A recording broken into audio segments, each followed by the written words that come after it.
Assalamualaikum warahmatullahi wabarakatuh. Kali ini saya akan menjelaskan diagram trapesium usia saya yang secara berurutan. Yang pertama usia 11 tahun ketika saya lulus SD. Kemudian ketika saya usia 14 tahun yaitu lulus SMP. Dan yang ini ketika saya lulus SMA di usia 17 tahun.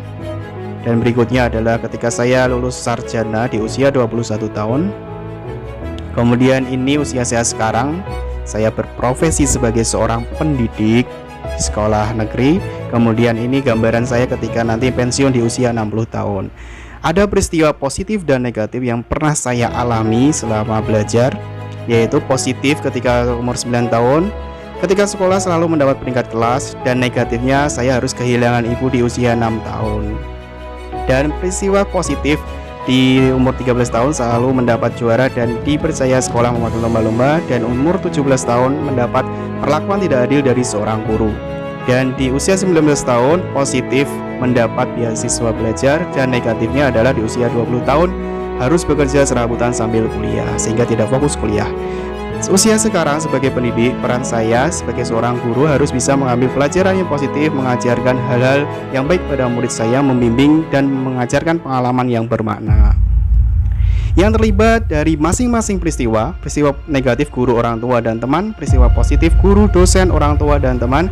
Dampak emosi yang saya rasakan sampai saat ini adalah peristiwa negatif, sedih, kecewa, marah, merasa tidak adil, kurang semangat, benci.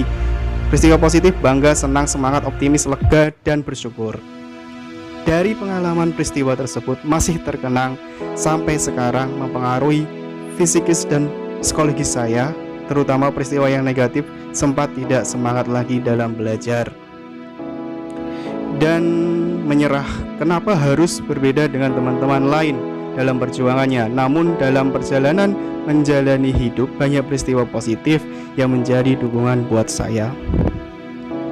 Pelajaran hidup yang bisa saya petik dari peristiwa tersebut dalam peran saya sebagai seorang guru untuk anak didik saya, yaitu saya setiap peristiwa atau kejadian baik negatif maupun positif, anak selalu diingat dan dikenang selama hidup dan akan mempengaruhi pola pikir anak.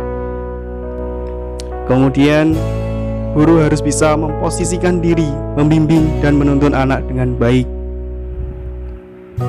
Yang terakhir, buat kegiatan pembelajaran yang menarik, menyenangkan, dan lebih melibatkan anak dalam kegiatan pembelajaran yang bermakna. Terima kasih teman-teman.